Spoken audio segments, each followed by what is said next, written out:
तो वैगाबॉन्ड के third part में तुम्हारा स्वागत है। और आज हम कवर करने वाले हैं चैप्टर 14 से चैप्टर 20 तक, यानी कि 7 चैप्टर्स। और अगर तुमने इसके पिछले 2 पार्ट्स नहीं देखे हैं तो पहले जाकर वो देखो, लिंक डिस्क्रिप्शन में। तो चलो बिना वक्त गवाए सीधा स्टार्ट करते हैं।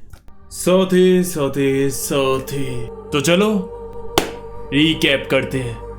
तो पिछले पार्ट में हमने देखा कि ताकीज़ो अपने गांव मियामोटो वापस आ जाता है मताची की मम्मी और मंगेतर को बताने कि अब मताची वापस नहीं आएगा, उसे ओको से प्यार हो गया है और वो उसी के साथ चला गया है। लेकिन गांव में पहले से ही समुराइज उसे ढूंढ रहे थे। मताची के बारे में सुनने के बाद ओत्सु तो पागल हो जाती है और उसकी दादी तो काफी चालाकी से ताकीज़ो को फंसाने की कोशिश करती है, जिसके बाद वो उन सारे समुराइज को मार कर वहाँ से भाग जाता है और अभी भी ताकीज़ो फरार है। और अब देखते हैं कि आगे क्या होता है। Chapter 14 cut down. हम देखते हैं कि ताकीज़ो सारे समुराइज को मार कर बैठा होता है और सोच रहा होता है कि मुझे फर्क नहीं पड़ता कि कितने लोग भी मुझे हेट करें या मुझे मारने के लिए आए, मैं तब तक मारता रहूंगा जब तक मेरे शरीर में जान है। इन दी एंड मैं भी किसी के हाथों कटूंगा और यही तो जिंदगी है। दूसरी तरफ हम देखते हैं टेम्पल में ताकुआन की कड़वी बातें सुनकर उस समुराई लीडर को गुस्सा आ जाता है और ताकुआन वही नहीं रुकता, धड़ाधड़ उसकी बेइज्जती करता रहता है। ताकुआन कहता है ये आदमी किसी काम का नहीं है। मैं सरप्राइज हूँ कि ताकीज़ो ने अभी तक इसे जिंदा क्यों छोड़ रखा है। यहाँ तक कि इस आदमी ने हमारे गांव के लोगों को भी काम पर लगा रखा है ताकीज़ो को ढूंढने के लिए। वो सारे किसान अपनी खेती छोड़कर ताकीज़ो को पकड़ने के लिए अपनी जान दांव पर लगा रहे हैं। क्यों समुराई जी, मैं सही कह रहा हूँ ना? और फिर वो खड़ा होकर उसके पास आता है और कहता है वैसे ये तलवार तुम चलाओगे भी या फिर बस ऐसे ही खड़े रहोगे? फिर वो गुस्से में अपनी तलवार घुमाता है जिससे ताकुआन को सिर्फ खरोच आती है। वो फिर जोर जोर से हंसकर कहता है अपने हिप्स का यूज करो वरना तुम ऐसे किसी को नहीं काट पाओगे। तभी वहाँ प्रीस्ट आकर ताकुआन को रोकता है और जब समुराई लीडर को उसका नाम पता चलता है तो वो शॉक हो जाता है। ये ताकुआन है, ताकुआन शो, हिमेजिमा कैसल के लॉर्ड, इकीदा तेनुमासा के सबसे करीबी दोस्त। ताकुआन कहता है जो भी तुमने इधर रायता फैलाया है उसके बावजूद तुम ताकीज़ो को पकड़ने में नाकामयाब रहे, इसलिए अब तुम्हें सेपुकु कमिट करके अपनी जिंदगी देनी होगी। और फिर ताकुआन ओत्सु से पूछता है क्या तुम्हें ताकीज़ो से डर लगता है? वो कहती है बिल्कुल नहीं। ताकुआन कहता है अब ओत्सु ही ताकीज़ो को पकड़ कर लाएगी। Chapter 15 no fear. हम देखते हैं कि बुढ़िया कहती है समुराइज को वापस क्यों भेज दिया? हम इतने करीब थे उस ताकीज़ो को पकड़ने में। फिर उसे पता चलता है कि ताकुआन ने समुराई लीडर से वादा किया है कि वो ओत्सु के साथ ताकीज़ो को पकड़ कर लाएगा, वो भी 3 दिन के अंदर। और अगर वो ऐसा नहीं कर पाया तो ताकुआन खुद फांसी पर लटक कर अपनी जान दे देगा। बुढ़िया सोच रही थी लेकिन वो मेरी भाऊ ओत्सु को अपने साथ क्यों ले गया? दूसरी तरफ हम देखते हैं कि ताकुआन और ओत्सु जंगल में ताकीज़ो को ढूंढ रहे होते हैं। वो कहती है आपने ऐसा वादा क्यों किया? ताकीज़ो इतना भी पागल नहीं कि वो मेरे हाथ पकड़ा जाए। तभी उन्हें रास्ते में काफी सारी लाशें मिलती हैं जिन्हें ताकीज़ो ने मारा था। ओत्सु उन्हें देखकर हैरान हो जाती है। फिर वो दोनों बैठकर उनके सामने हाथ जोड़ते हैं। रात होने पर वो वहाँ खाना पकाते हैं। तभी ताकीज़ो को दूर से उनके खाने का धुआं दिखता है। फिर ताकुआन ओत्सु से पूछता है कि तुम इतनी परेशान क्यों? फिर वो बताती है कि कैसे मताची ने उसे धोखा दे दिया। ताकुआन उससे पूछता है वैसे तुम्हें मताची में क्या पसंद था? वो फिर बताती है कि जब हम छोटे थे तो ताकीज़ो एक जंगली जानवर की तरह था और वो ज्यादातर पहाड़ों पर ही रहता था। लेकिन जब वो 13 साल का था तब गांव में एक हट्टा कट्टा आदमी हमारे गांव के सबसे ताकतवर आदमी से लड़ने के लिए आया था और फिर वहाँ ताकीज़ो उससे लड़ता है और बुरी तरह उसी की तलवार से उसे काट देता है। ये देखने के बाद सब उससे दूर रहने लगे।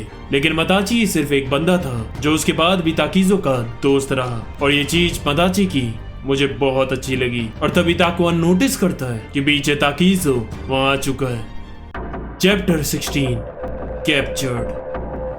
ताकुआन कहता है ताकीज़ो तुम्हारी हालत तो काफी खराब लग रही है, तुम तो सही से खड़े भी नहीं हो पा रहे हो। ताकीज़ो कहता है ओत्सु तुम यहाँ क्या कर रही हो? वो देखो तो ये तो सही से बोल भी नहीं पा रहा है। तभी वो अपनी तलवार निकालता है जिस पर से खून टपक रहा होता है और उसे फिर वो लोग याद आते हैं जिन्हें अब तक उसने मारा था। ताकीज़ो कहता है ओत्सु, क्या तुम भी दूसरों की तरह मुझे पकड़ने के लिए आई हो? तभी ओत्सु रोने लगती है और कहती है, ताकीज़ो, ओकू कौन है? और फिर बच्चों की तरह भागकर उसके पास जाकर उसे गले लगा लेती है और कहती है, ताकीज़ो, मुझे फिर से छोड़ दिया गया। फिर हमें दिखाया जाता है कि ओत्सु को उसके माता पिता ने बचपन में छोड़ दिया था। उसे गले लगाकर ताकीज़ो को काफी रिलैक्स महसूस होता है और उसकी तलवार भी उसके हाथों से छूट जाती है और वो इतना थका हुआ था कि वो उसकी बाहों में ही बेहोश हो जाता है। ताकुआन कहता है, मुझे पता था ओत्सु, तुम इस गांव में सबसे ताकतवर हो।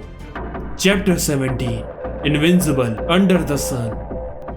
और अब ताकुआन ताकीज़ो को पकड़ कर लेकर आता है और उसे टेंपल के पेड़ पर बांध देता है। ताकीज़ो होश में आकर कहता है, तो मुझे मार क्यों नहीं रहे हो? लेकिन ताकुआन कुछ नहीं बोलता और अंदर चला जाता है। ताकीज़ो मन में कह रहा था कि मुझे पता था कभी न कभी तो मेरा अंत आना ही था। अंदर ताकुआन ओत्सु से मना करता है बाहर जाने के लिए। वो कहता है, अगर तुम उसे ऐसे देखोगी तो तुम्हारा मन करेगा उसे छुड़ाने का, इसलिए तुम बाहर नहीं जा सकती। ओत्सु कहती है, मुझे ऐसा लग रहा है जैसे इस सब में मैंने उसे ट्रैप करा। नहीं, ऐसा कुछ नहीं है, क्योंकि ताकीज़ो ऐसा नहीं सोचता। वो यहाँ उसी की वजह से है। कुछ देर बाद वहाँ बारिश में बुढ़िया उसे देखने आती है और कहती है, क्या नजारा है, मुझे इंतजार नहीं हो रहा कि कब तुम मरोगे, मैं तुम्हें रोज देखने आऊंगी। अगले दिन तपती धूप में वो उसे देखने आती है और कहती है, अभी तक मरे नहीं तुम? और तभी ताकीज़ो मुंह देता है जिसकी छींटे उस बुढ़िया के भी मुंह पर आ जाते हैं और फिर वो चिल्लाने लगती है। रात होने पर ताकीज़ो सोच रहा था कि मैं यहाँ कहाँ फंस गया, मुझे तो सिर्फ ताकतवर करना था।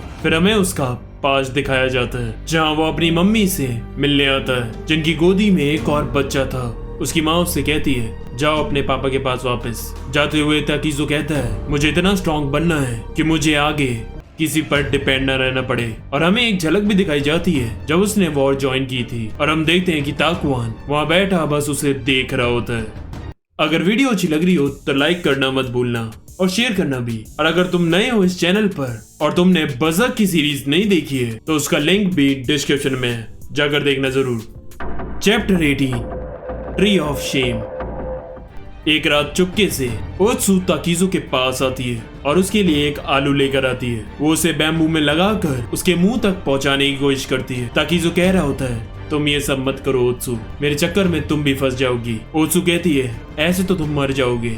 और तभी वो बैम्बू उसके सर में लग जाता है और आलू नीचे गिर जाता है और इसकी आवाज सुनकर ताकुआन बाहर आता है, लेकिन तब तक ओत्सु वहाँ से निकल जाती है। ताकीज़ो उसे देखकर गुस्से में बोलता है, साले मॉन्क, मार मुझे। लेकिन वो चुपचाप फिर से अंदर चला जाता है। अगली सुबह बुढ़िया फिर ताकीज़ो को देखने आती है और फिर अंदर जाकर ओत्सु से कहती है कि अब टाइम आ चुका है कि तुम ये टेंपल छोड़कर हमारे घर चलो।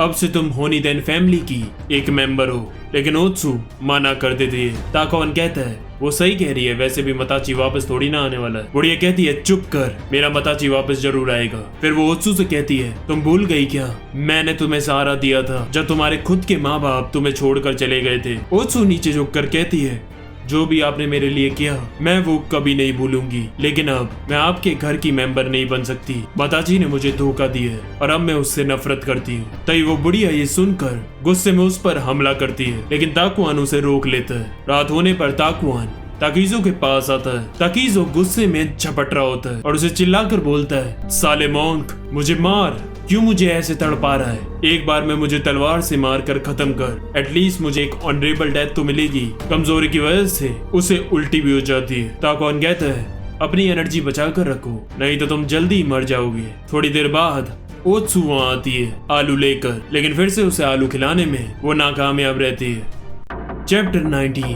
The demons child. अगली सुबह ताकुआन आता है। तुमने कल रात को कहा था कि तुम्हें एक ऑनरेबल डेथ चाहिए। यार तुम तो बड़े ही शेल्फिश हो। क्या कभी तुमने सोचा है ताकीज़ो कि जितने लोग तुमने मारे उनमें से कुछ के पास फैमिली थी, कुछ अकेले रहते थे, कुछ के बड़े सपने थे, कुछ के कोई सपने नहीं थे, लेकिन तुमने उन्हें मार कर उनके लिए सब खत्म कर दिया। तुमने अपने सर्वाइवल के लिए उनकी जान ली और अब तुम्हारी बारी आई तो तुम्हें शान की मौत चाहिए। हाँ, वॉरियर्स डेथ। तुम्हें किसने हक दिया कि तुम अपनी मौत खुद चुन सको जब तुमने उन लोगों को चुनने का मौका नहीं दिया? तभी वहाँ बारिश होने लगती है। ताकुआन कहता है, ये जहान भी चाहता नहीं है कि तुम सूरज के नीचे मरो। क्या करे, ये दुनिया भी इतनी जल्दी माफ नहीं करती किसी को। फिर आंखें बंद करके ताकीज़ो अपने पास्ट को याद करता है, जहाँ वो अपने बाप को बताता है कि उसे सबसे ताकतवर बनना है। वो कहता है, अच्छा तुम्हें भी, चलो फिर तलवार उठाओ। तुम्हें लगता है तुम मुझे मार सकते हो? वैसे भी सूरज के नीचे कोई एक इनविंसिबल ही जिंदा रह सकता है। तुम्हारे अंदर मेरा यानी कि शिनमैन मुनीसाई का खून है। तुम ताकतवर तो जरूर बनोगे, इसमें कोई शक नहीं, और आगे मेरे लिए खतरा भी। तो मैं क्या तुम्हें अभी मार दूं? वो अपनी तलवार घुमाकर उसके आगे के बाल काट देता है, लेकिन ताकीज़ो की आंख भी नहीं चपकती। वो कहता है 1 इंच भी नहीं हिले तुम। कोई सरप्राइज की बात नहीं कि सब तुम्हें डीमन चाइल्ड कहते हैं। और हम देखते हैं कि ताकीज़ो की आंखों से आंसू आ रहे थे, और तभी अचानक पेड़ के ऊपर सूजी काजे कोहे आ जाता है और उससे कहता है तुम अभी तक जिंदा कैसे हो ताकीज़ो? मुझे तो लगा था तुम इस पेड़ पर लटके लटके शर्म से मर गए होगे। Chapter 20 death.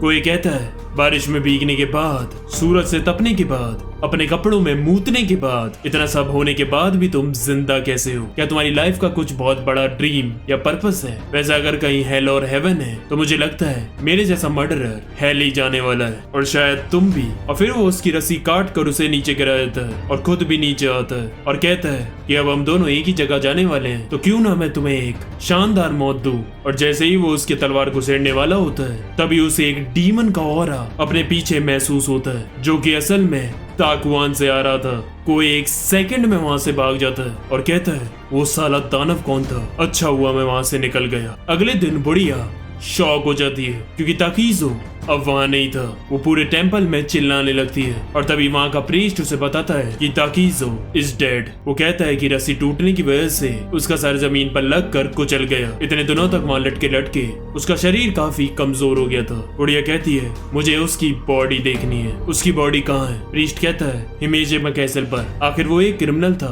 बुढ़िया कहती है ये सब ताकुआन का प्लान है ना? मुझे तो मंदा समझते हो? वो रस्सी टूटी नहीं है, काटी गई है। ताकुआन और ओत्सु उन दोनों ने उसे जाने दिया। तभी हम देखते हैं कि ताकुआन ताकीज़ो को उठाकर जंगल के बीच चल रहा होता है और कहता है मैं तुम्हें डिसाइड करने दूंगा तुम्हें कहाँ मरना है। और यही ये चैप्टर खत्म हो जाता है। कमेंट करना ये पार्ट कैसा लगा, लाइक शेयर सब्सक्राइब कर दो, तुम्हें पता ही है। आज के लिए बस करते हैं। आरिगातो।